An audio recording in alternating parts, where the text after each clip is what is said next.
O tua mas mau whaftaiat ki afion. Ko hiko o alofa kune o fongi mautolu I he pongpong koe ni o tua whakakato e polokalama na I whai hono lo tua mahufia ki afion. Mau whaftaiat ko hiko e whakarau maali lelei Jordan he Riet he whoki a he bua.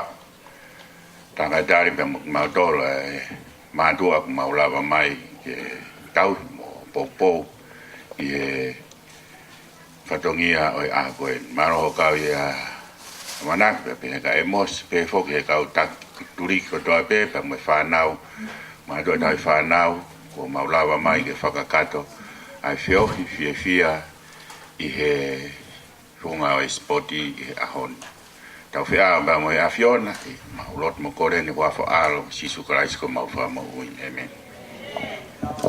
Katak pas mai kamalogi pe kau tata kita tolu te a hange do ne fahata ni asi ko programa na pau pe ke hoko ko tu amo na tula to ko yo pure hang bene lava ke ni asi te tau glalo te niti pe ka fai beta fe o pe ke lava ka ko fa mo de to komiti e to no go ya ne pe fa kau ke tau ke hola fitu ka usai pe tau mai pe ko tau malae o whakakakato e tau whatongia koe I ahoni. Pea ku taitare re ki motolu kotoa pe, kau tak kulupu, me I tō preanga, e whe mao pe ki motolu, o ka whe mao ke ui atu, uhiko hoe whakako mai ho mo timi spoti. Pea pehe pe ki kau tangata eki, koe ki te pileni, kau mātua, ka musiu, taitare re ki motolu kiai, paunga ki kawatonga, pea e ospe koe nipa mo mātuku atu ko mo ngahi pare kona pehe ta whaaki pea mātuku angi koe maia koe ni koe tau mala spoti pena mo mea mai ai pea katak peo unua ki ho mo sea ki ke ta whaaki kai kamata e tau wheau hi te o angre vani ka emos whamaro ka emos to kon mai hangi na lawa gani asi kon usila pena na silawa whakahogo ki fan spot koe ni pea utron lahi apito a emos ki hono whakalere oe spot koe ni ahoni ka oho peke tau mau hawhiwhia ka toa hangi koe tau kavinga ngā ue mana tu pe pa mo uile rei tau tolu ka toa whanau koe fu mahaki koe ni uktoi tonga koe fusunami lahia NCD non-communicable disease pok tau ilope suka mo toto maalunga koe pe taha tau ngai family ko e si ai pea kawai physical activity ngai ngau tokoni koe tau vai heni tau kata ki tau inu vai pe tau inu vai koe kai tau pare fo ya kau pe tau kai mo le rei pe hange pe koe apini kata koe api ako eni pa korea to ke kau mama tapaka ta ke il pa me to mama tapaka ai hala ta ke ano anga ko mo ui kai ke ma pe kwa fitu eni fo hago ke tiutalahi ke to ni at ka te ki motol fitu goya pe o pe ke ta ma spot fefia belino pa fofo tu angen gaemos ke what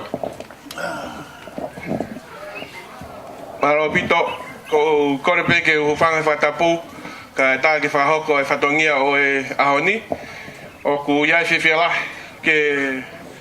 ke polokalamu ko ni ke whakumai ki nukunuku pea mahu inga pito ai tau mui ke tau mua na e tataki mahi komiti ke tau mui ki ai ko tu he tai nimi o ku kousia tu ko foi turiki pe e tolu o kau mai ki polokalamu ko ni ko foi lan mata pe ua o kau mai programa koni kauen e o kuia tai meni ngai tutuni e kau taki o kunei wesia ai whanau pa firma ke kau mai whanau ke ta u programa koni he kuia ngai lerei ke o inasia tau whanau hange ko tau mo ko tau whenga ko kiai ke tau feo fofani ke mau hakoro o tau ngau whakata masani mo fia ko ai kau kainga nunu o firma o pito ke tau tokanga o pito ke taimi o uia tau polokalama ke o mai e whanau ke kau mai ki ai ko inga ko nau tolu ai kaha o nunuku na tau ko tau I heni ko inga ko ngā ue le rei ai kua hile tau whangakui tau firma ke ia kaha o le rei e tau whanau I he tau ngau e ko he aho ni. Ko e tau tūtuni ko e tau tolu ko he aho ni. Tene hanga o tataki ai lelei pe ko e whaingatai mo i e tau whanau he kaha u. Tau whia maa pito ke tau tokanga ki ai. Ko e porokalama spoti whokiani ko taha ni e ngai porokalama pe o kaunga ki he tau mua.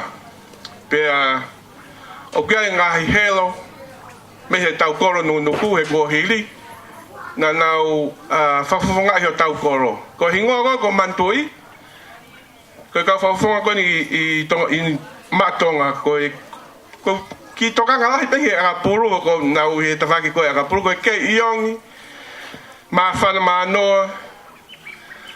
Ko ngahi ko lupet whinau na e ko hui tu ai a sipoti i nuku. Tak whia mau ke ia ha toi lupet whinau i nuku he tai nimi. Ko tu he tai nimi. O si he hoa tau whanau. Ko kai ke ia lupet whinau kin tataki tau ngā wehen. Tau sipoti. Pa hange hange koe lau koe ai whawhekau he ahu atu koe. Māroro e ta whankui. Nā kei ki nau au nā tolu moe loto lahi. Moe ngāwe mālohi. Whia mau ki toi whawhoki mai ki he tau koro. Pau kulahi pe kakai he nau pepe heo pe mo loto lahi. Ka nau toi pe i tua. Te kai ki nau manga mai ki loto. He whahoko whatongia ko ia. Kai ke. O kai ke tuku ai e ha e tare niti e tau whanau nuku. I he korope i maman lahi. Tau whiawhia lahi o ki hen ia kalasiong. Ko korat ka kalasi e tuak mua ke tau paspasi a kalasi. Ko taha ene, ko taha iloa he sipoti tongani. Ko e tau pehepe sipoti aterita. Ko keta iong mo kalasiong. Ko e hingoa ia koe nai lene tanko ia. Ko o ki hen mo William Young. Na e whawhonga karakia ke William. Korau mai mi asteria. Ko tō taha ia na e vainga mai karetahi. Pea, kweni Moriton, kweni Moriton? Moriton final. Kaloro fihaki.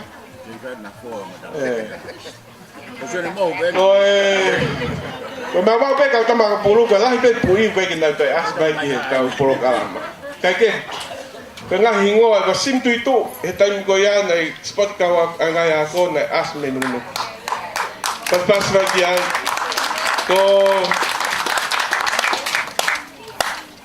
taha he mea na tuhe ku he kat mai he kei tuhe tup kei si kai nunu ni kau kola he poe na e ki kau kola ma sio mai he ako aka pulu at nuku mo hi hif pa ko lupet fina na e whai ako e taim ko ia tana taha pe rea lupeti o kei ki te iaha taha e to e ko nevo ko whare tupi na e me whatai ka na e whawhungai anu na kau moia e kau helo he taim ko ia Mei muri foki ko Wycliffe Paru o ku na vai o whawhunga asteria ko Gerard ko Monia me hendet poro pea o tōlahi a pita tau whanau I muri peke mau kātou e lisi ka ku mahu inga ai mahino mai o ku kei lahi petare nitsi poti nuku ka ku asi ai muri ka ku whemau ke toi asi nuku ko whatongia ia e koro, kau mawhai koe ne koro, ke nau whaihanga au e ki ai. He kou whanonga o tokolahi e tare ni ti, kau na ona tō whawhonga ngai koro kehe. Kau taki lere I e tipien me ai lere I e tau ngā ue. Pak whaam koe kore ni komiti, whaiha sio ki ai ke toi whotu e tau aka puru liki, na ia e tai, mo koe tau fumalae, o kwao atu he turiki koe. Whengai ke toi whakamoi mai. O koe mo e tau Tim dat polo na e whotu e tau tournament hen. Whenua e wham ki toi hoko e whai tournament ko ia. Ke iai ha aho o kia nuku sevens. Tau tau fitu. Pe koe net polo. Ke whotu at me nuku. Whakawhi e wahi hi fo.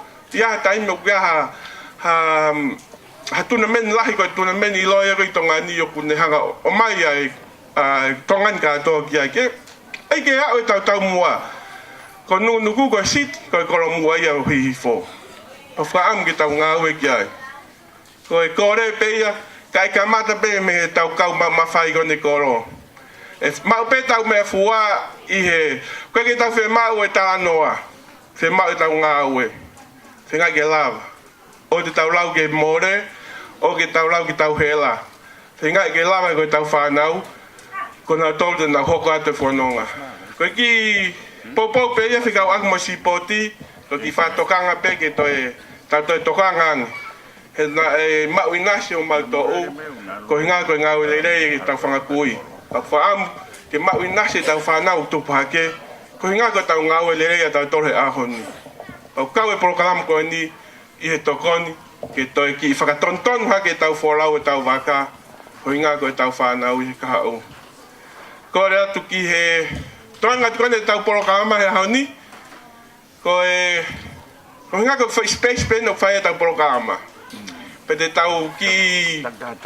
creative hono wei holo tau programa ke lava pe fai hen ko nga ki malmalwen mo pela ko le atu ki karis mobilitani ke mo he tafa ko America pe mo America mo me tonga e tafa ko iyo ko karis ko mo tolwe Iyo. Are ka te ki tātu e te ki ti whaos koe ni.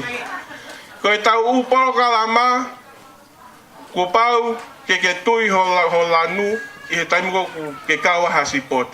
Ko e kau pou koe me ta whaaki, whe mau ke mo longo a he iai e ngahi poini lahi ki a mo tolu. Ko e osi koe tau uporo ka lama, o kuiai ai tohikai mo e kau whakamau. Ia I pia hata talangata e tau te ai motor he osko ne ai ko tau tanak tunga. Pa gwe ngai foi tau te ala he apito ko motor. Ko na ko ke muy ke tau tutu ni. Ko ai mahal ko e tau be na usia Iyo, ko be ko ku mana tui. Kai angi ki manaki hokat pe tau programa kai tau kata hokat. Ko malo. Kata ke whaloloa. Kata ngai angi. Ke maa pe mo tau api whatau pe wa ngai mire mila tau atu e tau tea ai turiki o kai ke whamaa e nau te e nau nofoanga ka ta ki tau wako ai whanau ako o sipenga ake ho hina inu pe ko veve whao ke mire mila uri gona tau ai o tau atu koe he tanga ai pa e tu whatu aki motor o te motor e la ku e te whahera no to hiko ako ai rewa he ahoni ka pau o sipe ho whaweve pe alaku ai ki whao ki puha veve ahoni ke kamata aki Koe ka oficiale Saverio Ponove Milise koe ka oficiale te na te una ne talamai ko America te na o mai pa mo ki tarim te ka saibe mo tata inde mautui mo frailonga ka oficiale te na ho ho te tau nga o he ahoni Milise Nancy pa mo ka utaki koe na kulupu ke saia mi America o saline me Australia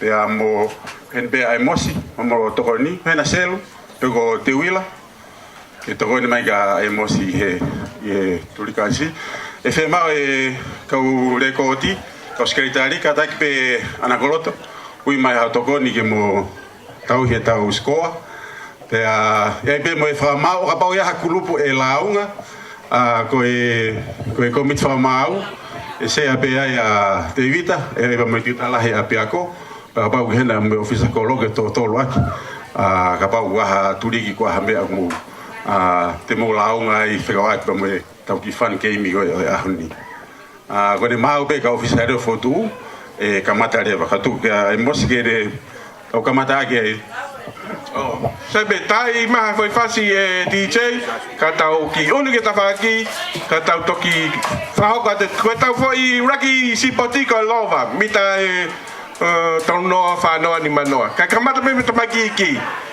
under 12, under 15, under